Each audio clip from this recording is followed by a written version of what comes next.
Everyone, welcome to RD creative learning. આજે આપણે પૂર્ણાંક સંખ્યા વિશે સમજવાના છીએ। પૂર્ણાંક સંખ્યાને સમજતા પહેલા આપણે પ્રાકૃતિક સંખ્યા અને પૂર્ણ સંખ્યાને યાદ કરી લઈએ। તો આપણે જાણીએ છીએ કે પ્રાકૃતિક સંખ્યાની શરૂઆત 1 થી થાય છે અને 1 થી શરૂ થઈને અનંત સુધી પ્રાકૃતિક સંખ્યા આગળ ને આગળ વધતી જાય છે। તો આપણે સૌથી મોટી પ્રાકૃતિક સંખ્યા વિશે જણાવી શકતા નથી। હા, આપણે 6 અને 7 માં મોટા કોણ તો 7, 7 અને 1000 માં મોટા કોણ તો 1000, પરંતુ આપણે સૌથી મોટી પ્રાકૃતિક સંખ્યા વિશે જણાવી શકતા નથી। તો સૌથી નાની પ્રાકૃતિક સંખ્યા, જો આપણે પ્રાકૃતિક સંખ્યામાં શૂન્યનો સમાવેશ કરી દઈએ તો એ પૂર્ણ સંખ્યા બની જાય છે। એટલે કે પૂર્ણ સંખ્યાની શરૂઆત શૂન્યથી થાય છે।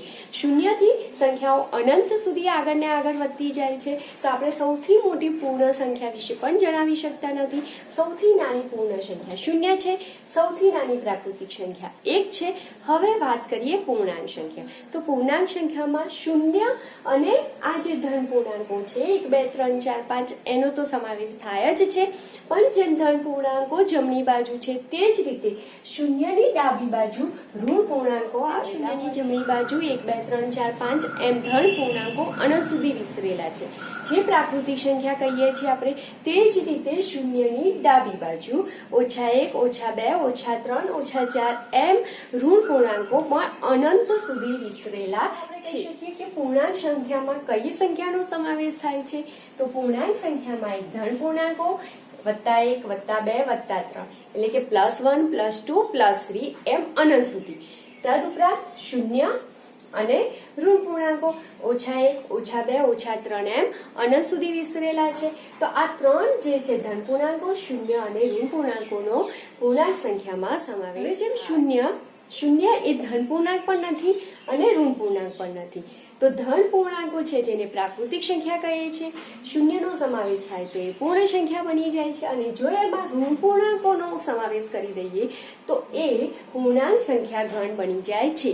પૂર્ણાંક સંખ્યાને સંકેતમાં કેપિટલ Z વડે દર્શાવવા જમણી બાજુ જેમ જઈએ એમ સંખ્યા મોટી ને મોટી થતી જાય છે। 1, 2, 3, 4, 5, 6, 7, 8 એમ હજાર, લાખ, કરોડ, અબજ એમ સંખ્યા મોટી ને મોટી થતી જાય છે। પણ શૂન્યની ડાબી બાજુ જેમ જઈએ એમ સંખ્યા નાની ને નાની થતી જાય છે। એટલે કે 1 એ શૂન્ય કરતા મોટા છે, 6 એ 5 કરતા મોટા છે, પરંતુ અહીં -1 એ શૂન્ય કરતા નાના છે। એટલે કે દરેક ઋણ પૂર્ણાંક એ શૂન્ય કરતા નાના કે -5 અને શૂન્ય, તો શૂન્ય કરતા -5 એ નાના છે, એટલે કે શૂન્ય મોટો છે। એમ કોઈ પણ ઋણ સંખ્યા લો, તમે -1000 લો તો -1000 એ પણ શૂન્ય કરતા યાદ રાખવાનું છે કે દરેક ઋણ સંખ્યા એ શૂન્ય કરતા નાની છે। અને આપણે કહ્યું કે જેમ ડાબી બાજુ જઈએ એમ સંખ્યા નાની ને નાની થતી જાય છે, અને જમણી બાજુ જઈએ એમ સંખ્યા મોટી ને મોટી થતી જાય છે। તો અહીં જેમ -1 એ શૂન્ય કરતા નાના છે, -2 -1 કરતા નાના છે, -3 એ -2 કરતા નાના છે, -5 એ -1 કરતા નાના છે। જ્યારે અહીં 5 એ 1 કરતા મોટા છે। જ્યારે ઋણ સંખ્યાઓમાં બદલાઈ જાય છે, આપણે યાદ રાખ ડાબી બાજુ જઈએ ત્યારે સંખ્યા નાની ને નાની થતી જાય છે।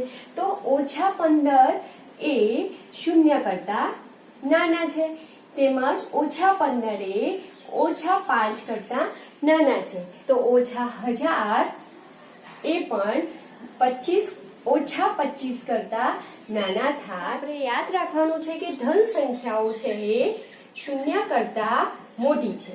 કોઈ પણ ધન સંખ્યા છે એ શૂન્ય કરતા મોટી છે, એટલે કે શૂન્ય નાનો છે। હવે ઋણ સંખ્યાઓની વાત કરીએ તો ઋણ સંખ્યાઓ એ શૂન્ય કરતા નાના છે।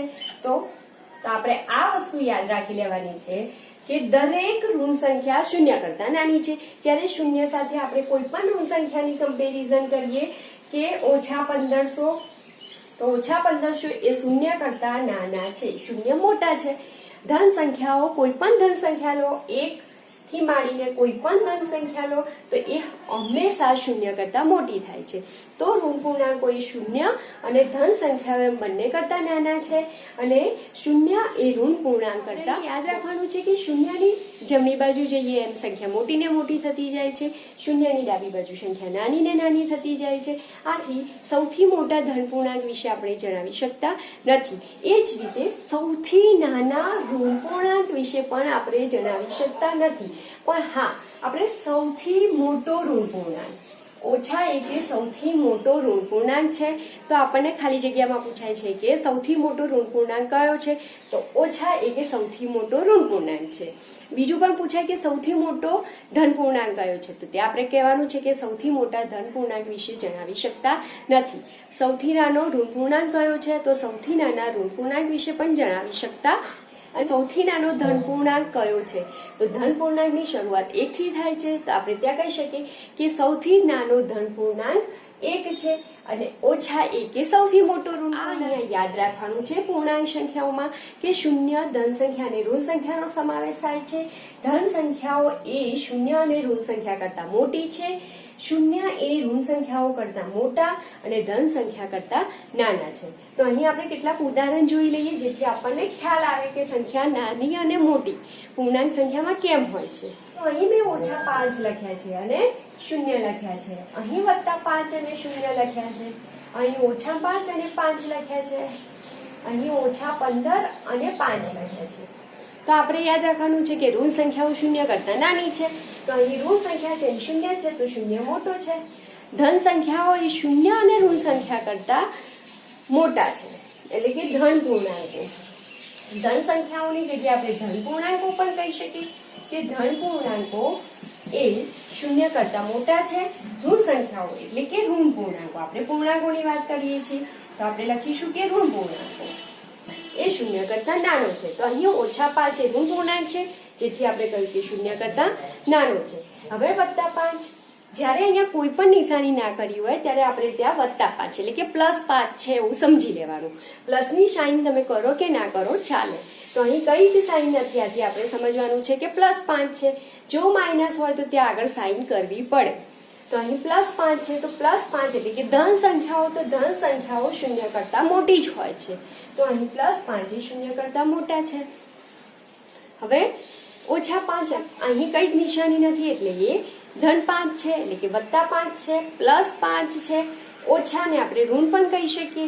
તો અહીં -5, -5 કે ઋણ 5. તો અહીં ઓછા એટલે કે ઋણ સંખ્યાઓ એ ધન સંખ્યાઓ કરતા નાના જ હોય છે, એટલે કે ધન પૂર્ણાંકો એ ઋણ પૂર્ણાંકો કરતા મોટા હોય છે અને ઋણ પૂર્ણાંકો એ ધન પૂર્ણાંકો કરતા નાના હોય છે. તો આ ઋણ પૂર્ણાંક છે, અહીંયા કઈ જ સાઇન નથી એટલે તે ધન પૂર્ણાંક છે.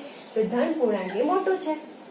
હવે અહીં -15 અને -5 ની વાત કરીએ તો બંને ઓછાની એટલે કે બંને ઋણ સંખ્યાઓ છે. તો ઋણ સંખ્યાઓમાં જેમ ડાબી બાજુ જઈએ એમ સંખ્યા નાની ને નાની થતી જાય છે. આથી -15 એ -5 પછી આવે છે. તો આપણે આ માઇન્ડમાં યાદ કરવાનું છે કે -15 પછી આવે છે, -5 પહેલા આવે છે. તો -15 એ નાના છે અને -5 એ મોટા છે. જ્યારે +5 હોય અને +15 હોય તો અહીં આપણને ખબર છે કે 15 એ 5 કરતા મોટા જ હોય છે. પણ ઋણ સંખ્યામાં આપણે બરાબર યાદ કરવાનું છે કે સંખ્યા રેખા ઉપર જેમ ડાબી બાજુ જઈએ એમ સંખ્યા નાની થતી જાય છે.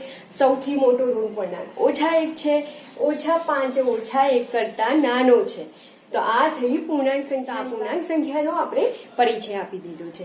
તો મિત્રો તમારે યાદ રાખવાનું છે અને આ પૂર્ણાંક સંખ્યાઓમાંથી તમારે જાતે પ્રશ્નો બનાવવાના છે, જેમાંથી એક પ્રશ્ન મેં અહીંયા બનાવી દીધો છે કે પૂર્ણાંક સંખ્યામાં કઈ સંખ્યાનો સમાવેશ થાય છે. તો પૂર્ણાંક સંખ્યામાં 1 ધન પૂર્ણાંકો, 2 શૂન્ય અને 3 ઋણ પૂર્ણાંકોનો સમાવેશ થાય છે. એ જ રીતે આગળ તમારે બીજા પ્રશ્નો બનાવવાના છે કે સૌથી મોટો ઋણ પૂર્ણાંક કયો છે, સૌથી મોટો ધન પૂર્ણાંક કયો છે. સંખ્યા રેખા ઉપર જેમ જમણી બાજુ જઈએ તેમ સંખ્યાઓ કેવી આવે છે, એટલે કે સંખ્યાઓ કેવી થાય છે. તો સંખ્યા રેખા ઉપર જમણી બાજુ જઈએ એમ સંખ્યાઓ મોટી ને મોટી થતી જાય છે. સંખ્યા ઉપર ડાબી બાજુ જઈએ એમ સંખ્યાઓ કેવી થાય છે.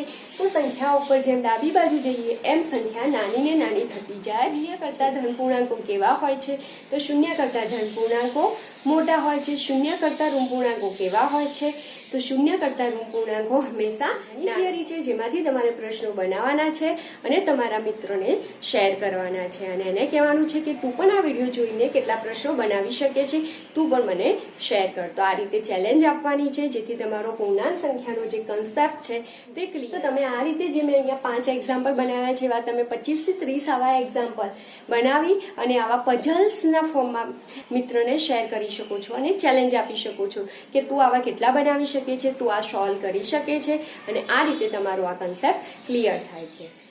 Keep learning, take care, by.